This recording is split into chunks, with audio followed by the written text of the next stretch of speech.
Here we go. Welcome to another episode on your What's Up Wonderland podcast. In this episode, Disney's Dark Side, the villains we love to hate. It explores the captivating and often sinister world of Disney villains. The script delves into backstories, motivations, and iconic traits of these memorable characters, shedding some light on why audiences are drawn to them despite their evil ways. Through a mix of humor, some analysis, and character exploration, the piece highlights the complexity and charm of villains like we've got Maleficent, Scar, Ursula, and others, offering insight into what makes them both terrifying and strangely lovable.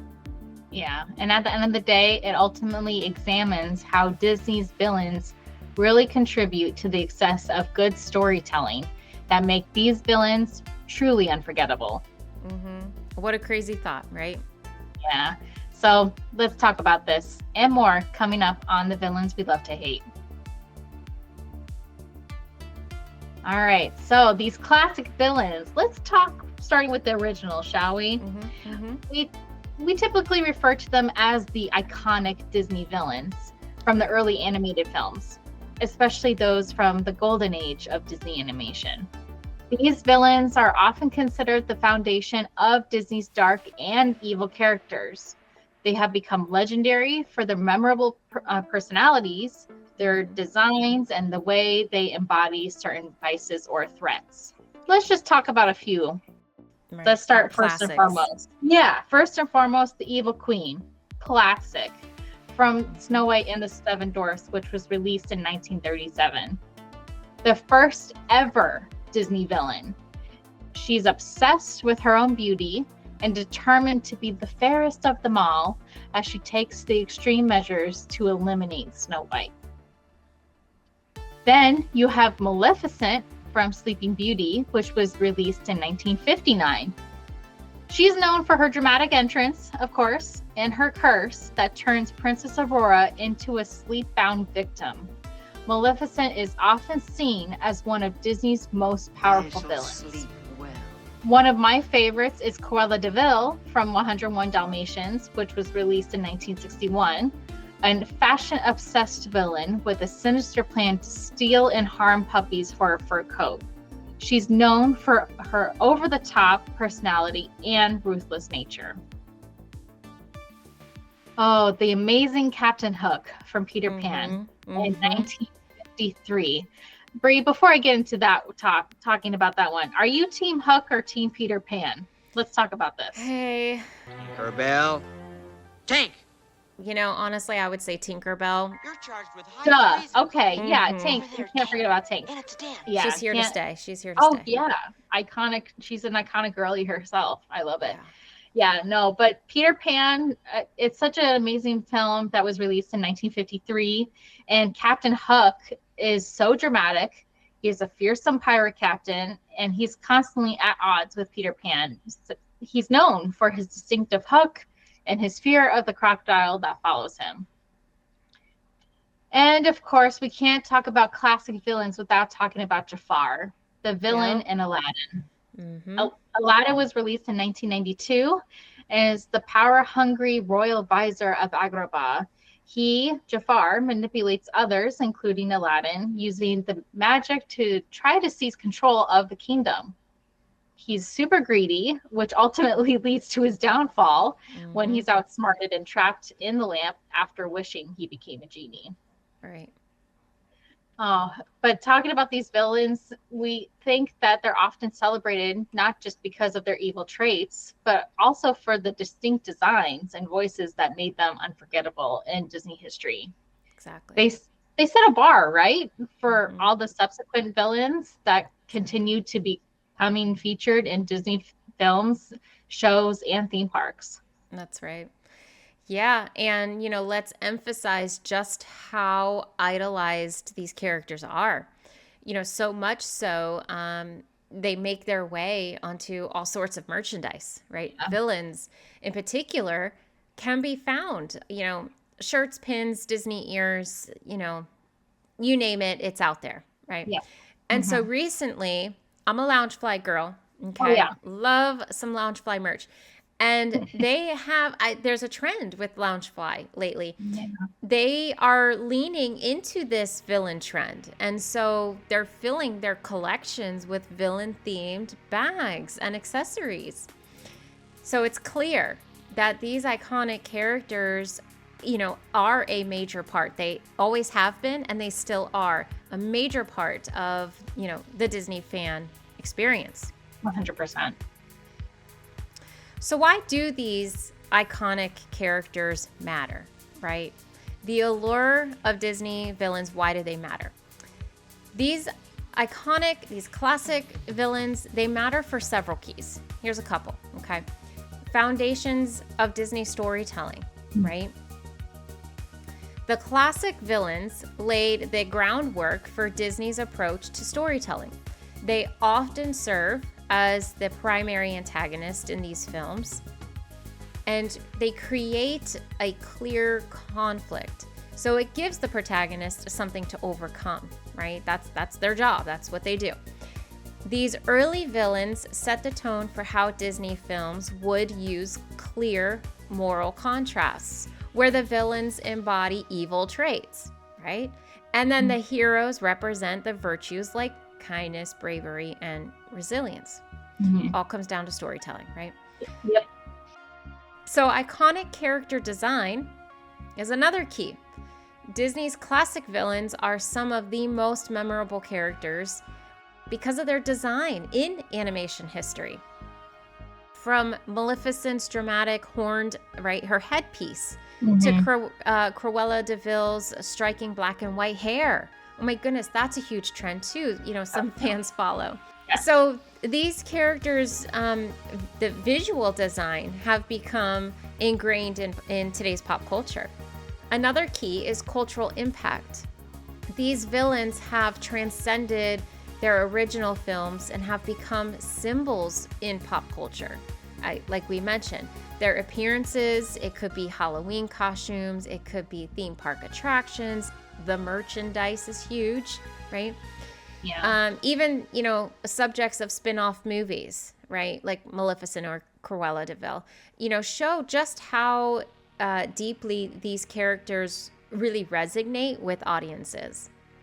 So it represents a kind of larger-than-life villainy, right? Or villainy, that's the word. Villainy that continues to capture the imagination of our future generations. Another key here, thematic depth, obviously. These villains often embody timeless, universal fears. Evil Queen, Maleficent, Cruella, she's greedy, right? And tyranny with Captain Hook.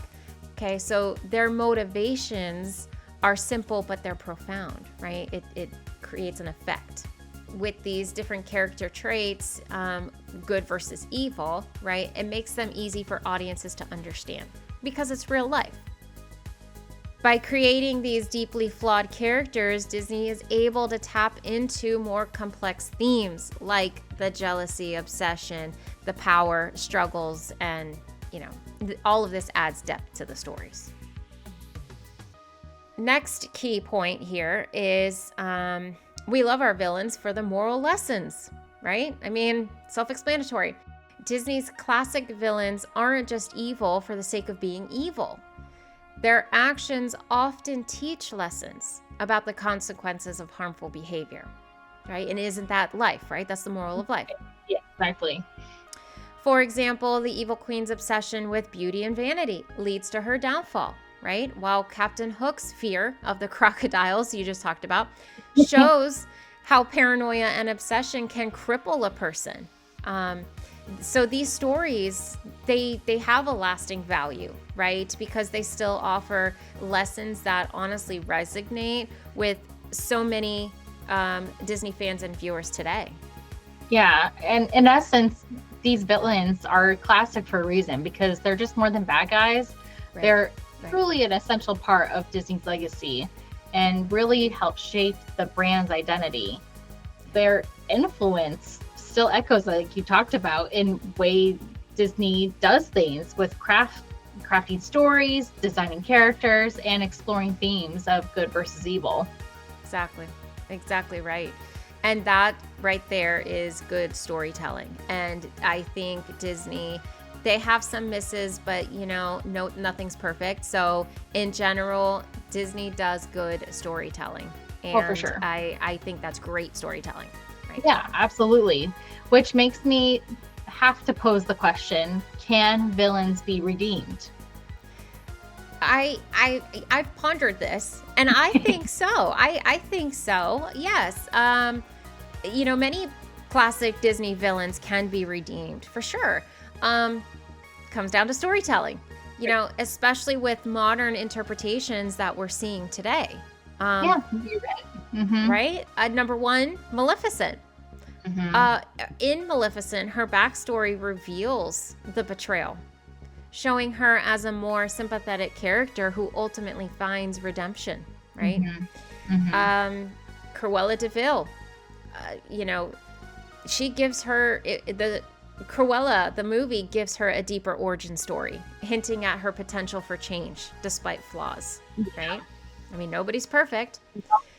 And it takes events, it takes things to change each and every one of us, villain or not. Yeah. And then you've got Captain Hook too, right? Though a comical villain, Hook's fear and desperation, it could allow him to be more sympathetic, earning that redemption possibly in future stories. Who knows? Yeah. But is it Yeah. possible? Yeah, I think so. Yeah. And then there's characters like Lady Tremaine and Gaston that could also be explored for that possible redemption, True. like you're talking about, through their understanding of what their motivation was. Right. And this then opens the doors to those backstories of Disney movies, allowing audiences to connect with these villains on a more personal level. Yeah, I think that's really what it comes down to. Modern storytelling often gives villains more depth, leaving room for change, growth, and of course that redemption. We all have pasts. No one's perfect.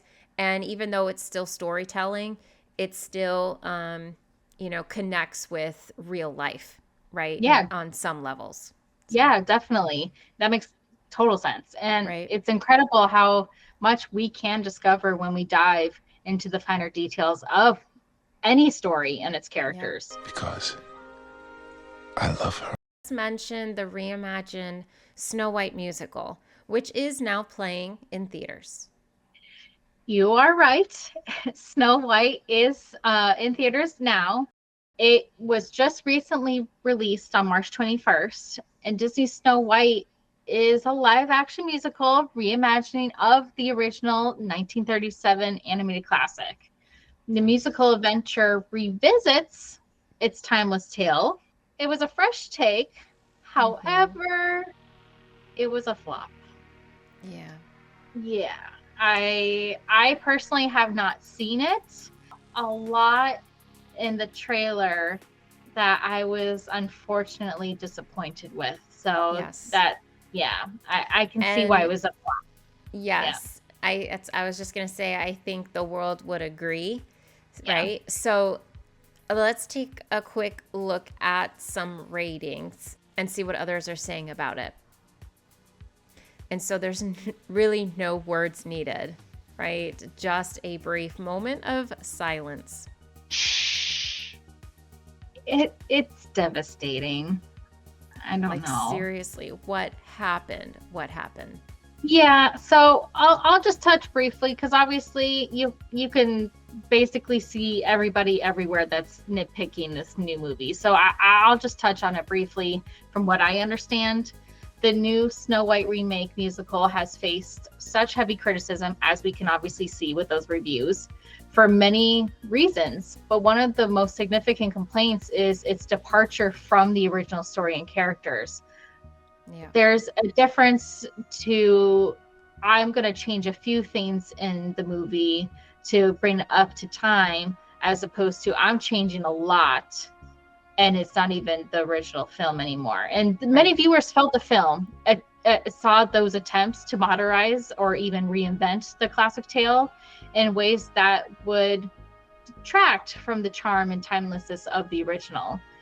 We even saw critics, and critics obviously can be hard. That's why they're critics, but they pointed out to awkward changes to characters, including Snow White being portrayed as overly self-aware or too empowered, which obviously is undermining, her innocence and purity. And we're not saying there's anything wrong with being self-aware or empowered, but there needs to be a balance, especially when it comes to portraying an original character. People are making this whole experiences watching this film feel very disjointed, and it's sad.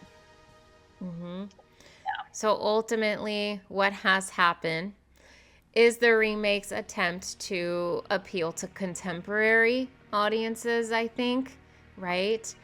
But it is seen by many as failing to capture the magic of the beloved classic. That's where we went wrong. Well, not we. That's where they went wrong. First of all, the casting of the film starring Rachel Zegler, with a collaborative effort with Mark Webb, the director who played the key role. I don't know. I think better decisions could have been made. Yeah. And don't get me wrong, even though I haven't seen the film, like I heard the original song that they made for the film, for her big number and everything. I heard it on my play, like when I was listening to music. Do I love the song? Honestly, I like it. I get it. But like if you stuck to the original storyline and how true and authentic she was to herself, that would have that song would have just made like more sense in my opinion. Like absolutely. But it's just don't mess with the character. Like that's what makes this classic. Events change, it reflects true life, but a character's personality, I feel like, should never really be touched. Who is the fairest? Classic Snow White. Since she was noted as the fairest one of all, she was, throughout the kingdom and all that stuff. She had the presence to walk into a room and make everyone calmer, make everyone happier. Like just her presence in itself. And obviously, she is a loving character, but at the same time, from what I've seen, the clips and all that stuff, I feel like that was lost. That was lost. So just the essence of one's soul of Snow White was, I feel, robbed. Well, because now Snow White's no longer Snow White. She was the fairest of them all. That was her title. And now with this remake, she has lost that title because her character's completely different. 100%. Who can fill the world with sunshine? All in all, seals the deal that Disney villains are timeless and they need to be treated in ways of the reimagining and delicate and fair manner that's gonna be beloved by classic fans and new fans to come. For sure. Yeah, let's do those villains some justice. Life's full of tough choices, isn't it? I have nothing against Evil Queen Grimhild. Nothing against her. Yeah. And I feel like this is why the Disney villains have such a fan base, as we've been talking about. Disney heard us. We got a show. We have a show coming to Hollywood Studios on May 27th. I am super excited for this. Absolutely. It's called Disney's Villains Unfairly Ever After. Yes. I'm so excited. It's replacing where the former Lightning McQueen's Racing Academy was. It was talked about and it's finally coming. It's going to be including Cruella de Vil, Captain Hook, Maleficent, the Queen of Hearts. How often do we see her? Hades? How often do we see Hades? Gaston, Ursula, Scar, and for you Emperor New Groove fans, Yzma. Our beloved Yzma. We get to see her in action, and I'm so stoked for it. Yeah. Emperor's New Groove, man, that goes back to the days that Yeah. No touchy. Like, I love him. He's so fun. No touchy. No touch. It's called the Sunset Showcase Theater, and it's completely gone under a transformation, and Yep. it's inspired by Snow White's magic mirror, which is offering a unique performance with each villain. Yeah. Yeah, so exciting. I know. I can't wait to see how they're going to pull this off.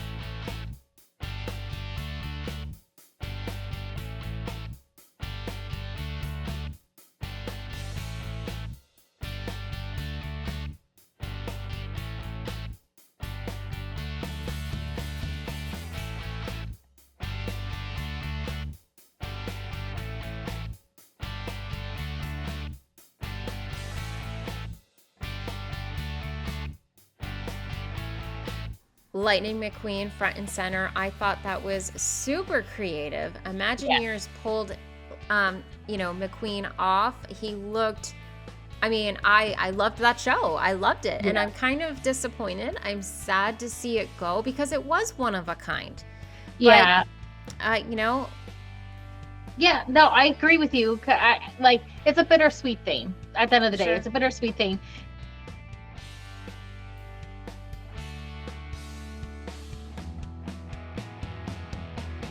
It's sadly gone, but it's always good to remember the really unique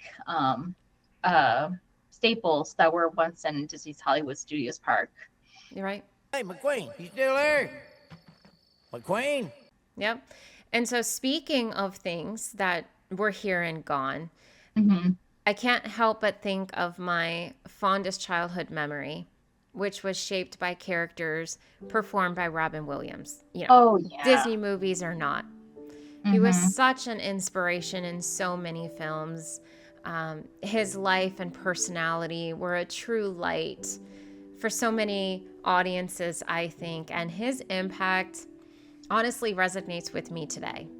There's no one in my mind that can fill Robin Williams' shoes. Sure.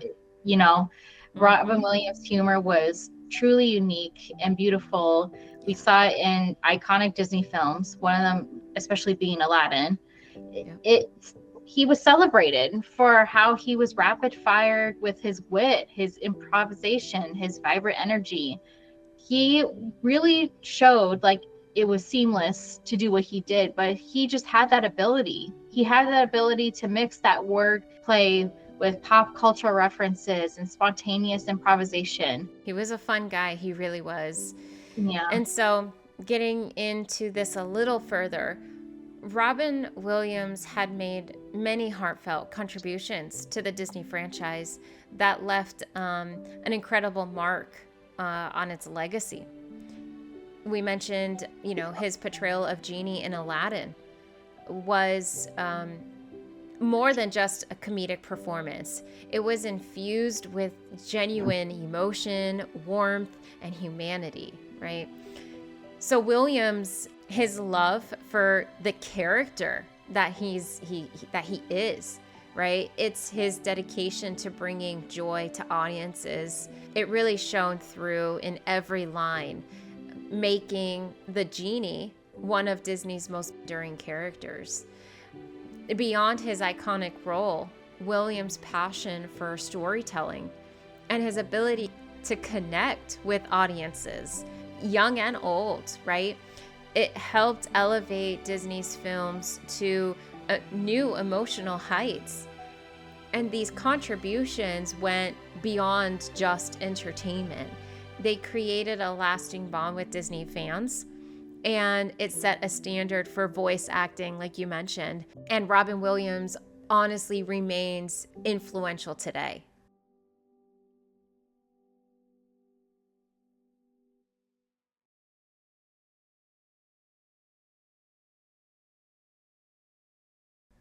All right, folks, our favorite Florida season is here, pretty much. We feel it already in the temperatures. Wow. Summer is on the way. Yes. And with that comes that beloved intense humidity. Luckily, Walt Disney World offers 2 awesome water park perks to help you beat the heat this summer. Yep, that's right. Blizzard Beach is a unique winter-themed water park at Walt Disney World. It is inspired by a fictional ski resort that melted into a tropical paradise. Perfect for Florida, right? It features fun water slides, lazy rivers, and wave pools. The park's standout attraction is Summit Plummet, one of the world's tallest and fastest water slides. With areas like the Snowstormers, the Cross Country Creek, and the Tykes Peak for younger guests, Blizzard Beach offers a variety of water-based experiences for all ages. Blizzard Beach is scheduled to close for its annual refurbishment starting May 1st of this year, 2025, and that coincides with the reopening of Typhoon Lagoon. And so one quick note is the park is set to celebrate its 30th anniversary with special events that will begin for the month of April. So it begins April 1st, just before its closure. Yeah, and there's definitely a lot more to do at Blizzard Beach. So please be prepared to stay busy if your goal is to catch all the rides there, for sure. I feel like we need to talk about those tips again on how to handle the heat in Florida. Am I right? Oh yeah, for sure. You know, Yeah. and I will say, just because it's a water park, right? Don't be fooled, okay? Yeah. There are still lines, all right? And most lines, they ascend upstairs, okay? So Yeah. there are wait times, and time flies when you're having fun. So it's important to, just because it's a water park, you still want to plan your day and know exactly what you want to do or what things aren't necessary for your schedule. Even though the summer days are hot, those 4 main Disney parks will still be open as well, right? We know they're open all year. You got Magic Kingdom, Hollywood Studios, Animal Kingdom, and Epcot, and so on. All right, so let's dive into a ton of tips to handle the heat in Florida. It's so critical. Number 1 is stay hydrated. Okay, this is above all, number 1 rule in Florida, period. During our summer season, heat exhaustion will creep up on you so fast. Yeah. I've been prepared. I'm a Florida girl. I'm from Miami, okay, born and raised. I know what Florida summers are like, and I have come across a handful of instances where heat exhaustion was creeping up on me, right? You can feel it. It's not pleasant. So be critical on your water intake. Number 2, take breaks in air-conditioned areas. These little breathers actually help. They do. We can cool our core temps, right? They certainly make a difference, and we know this from experience. And number 3, wear lightweight, breathable clothing. You can opt for light-colored clothing. I would suggest avoid the black shirts. So when you are designing matching family t-shirts for everyone, right, for your vacation, try to avoid the black, okay? Moisture wicking clothes are my favorite. It tends to stay cooler and more comfortable with all the walking around. That means shorts and skirts that are quick dry certainly make for a good option in the parks. Tip 4, use sunscreen. Apply the sunscreen regularly too to protect your skin from sunburn, okay? Reapply after water rides if you're gonna be, Blizzard Beach, Typhoon Lagoon. It doesn't hurt to throw some extra on periodically throughout the day. Tip number 5, go ahead and wear a hat, appropriate sunglasses, right? A wide brimmed hat with polarized sunglasses definitely help protect your face and your eyes from the harsh sun. Number 6, use cooling towels or misting fans. This is my favorite. I don't know if it's because I have kids. I don't know. I love those towels that you can put around your neck. They have the fans you can wear around your neck. And my children love the misting fans. You can actually purchase a misting fan in the parks to keep you cool while you're walking around. Number 7, take advantage of water rides, right? These are not my favorite rides. I'm not a fan of jumping on water rides. I just, I don't like walking around being wet. But in hindsight, if you've got moisture wicking clothing, they're going to dry really soon. And so getting yourself on these water rides, okay, definitely cools you down, for, short periods of time until you dry off. Okay, but take advantage of them. You've got Tiana's Bayou Adventure, or you've got the Cali River Rapids in Animal Kingdom to cool off. It's a great way of having fun, and it's another one of those win-win scenarios. Number 8, avoid the hottest part of the day. Okay, this is a crucial reminder. The sun is hottest between noon and 3 p.m. Okay, it varies depending on what time of summer you're going, but that's going to be your hottest time of the day. Try to take it easy during that time, okay? If it's convenient, go back to your resort, take a break. My kids love doing that. Yeah. And so this brings us to number 9, you can plan for evening activities, right? So the parks are often cooler in the evening, right? The sun's going down. You can enjoy all the same rides once the sun goes down. So have no fear, don't feel like you're missing anything, right? A good motto to remember is better to be safe than sorry. Yeah. So I get it. Like, people spend a lot of money to come to Disney. They, some people, that's only their once in a lifetime Disney trip. However, like, there's my number 1 tip, regardless if it's just you yourself treating yourself to a Disney trip or if it's with family, just make a list of priorities of what you like to do. Like, exactly. If you can't get everything done, it's okay. We can't get everything done in life in general. Exactly. So it's okay. Like, it's fine. Yeah. Just make a list of priorities of, like, you must do this on your day and everything. And look into, like, if you are staying on Disney properties, some resorts do extended evening hours or early entry into the park. So, like, you're able to snag that extra 30 minutes to an hour that the rest aren't getting. But put me in summer and I'll be a... Keep in mind, there are other things that are offered to people in the parks. For example, there are convenient nursing stations within the parks. Disney provides private and comfortable nursing stations for parents to take care of their babies in a calm, cool environment. And these stations offer seating, changing tables, and a relaxing space for feeding. Right. Some parks only have just small play areas for toddlers, but at the end of the day, they allocate places for you and your child. Exactly. Magic Kingdom, they have the baby care center near Crystal Palace on Main Street. Mm-hmm. You have Epcot, baby care center near the Odyssey Bridge.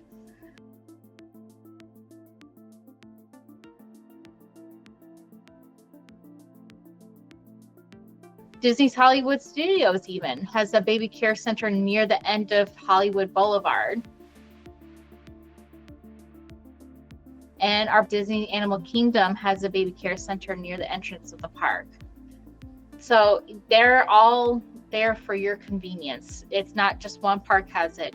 Every park has it, which is a beautiful thing. Yeah. Staying hydrated in Florida is crucial. We're going to tell you every single episode, I feel you need to be hydrated in this Florida heat. Disney has conveniently placed water refill stations throughout the park, so you can fill your water bottle for free. One of the free things you can do at Disney at these locations, or even ask for free again, a free cup of water at any counter service restaurant. Starbucks has a storefront in all 4 Walt Disney World parks, and these locations offer the usual Starbucks menu items like those iced coffees, the frappuccinos, and their refreshers, which you can rehydrate with. In Magic Kingdom, it's going to be Main Street Bakery, Epcot Cafe, located in Future World West. You have Disney's Hollywood Studios, the Trolley Car Cafe, located on Hollywood Boulevard.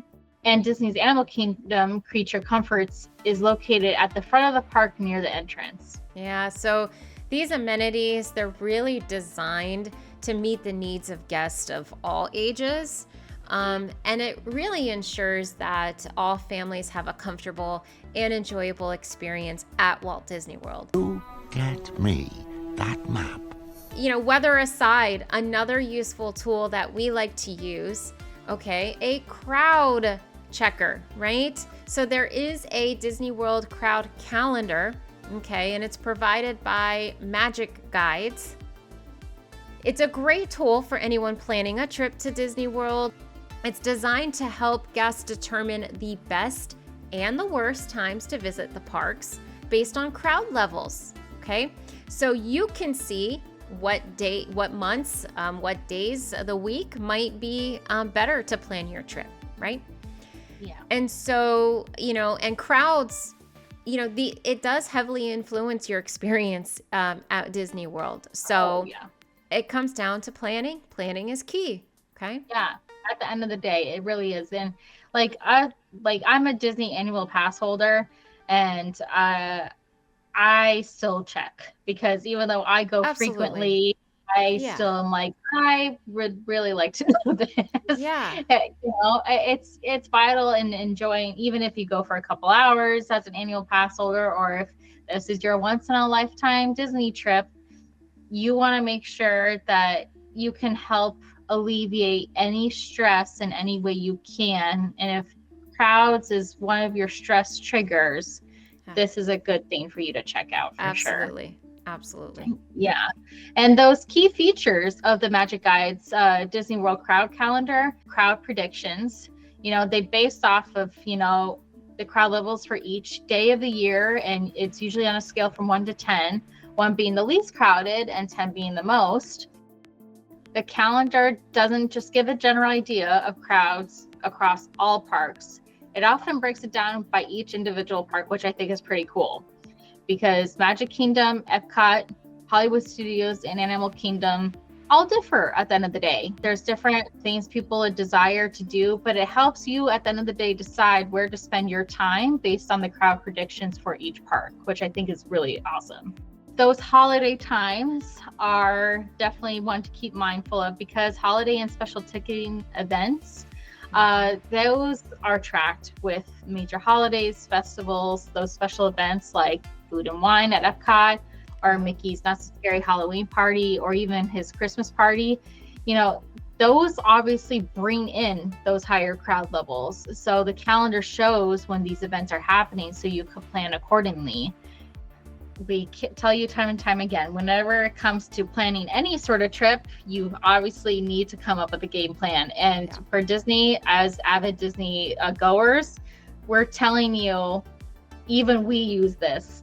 So please take advantage of this for sure. Right. Yeah. And so once again, we've come to an end. Stop. Are we already almost done with our time? We are. I know.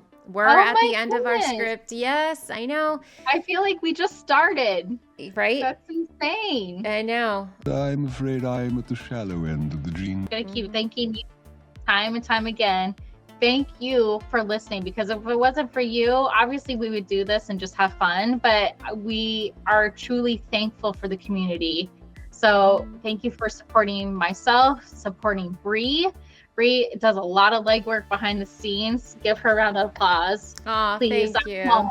So literally, she does so much, and it's so encouraging for me as like a co-host, because we're growing personally. It's helping me, you know, and our Wonderland community is growing. My A Jillion Ways that on Instagram is growing. It's just so rewarding to see subscribers coming in and enjoying our content. You know, Walt's legacy and all the, you know, the fun stuff, the tips and tricks that we provide on the Wonderland Way platform, as well as A Jillion Ways. This is our hobby. This is our fun. This is our, you know, we want to help you share what we enjoy, you know, all the special things that make Disney special. And so, yes, our subscriber count is just over 2,500. I think that's amazing. Yeah. We love and welcome all of you here. And so I can't wait for next month, we're going to be covering everything about resorts. This is my favorite. I know. Sometimes you don't even need to go to the parks, to have a good Disney trip, right? You can literally have a staycation and just stay in Walt Resorts. So we're gonna break it down. We're gonna talk about where to stay, which ones are great for kids, which ones are perfect for a romantic getaway, and we'll highlight those tiers and so much more. There's so much to unpack when it comes to Disney resorts. So many options to choose from. There's over 20 something hotels alone on Disney property.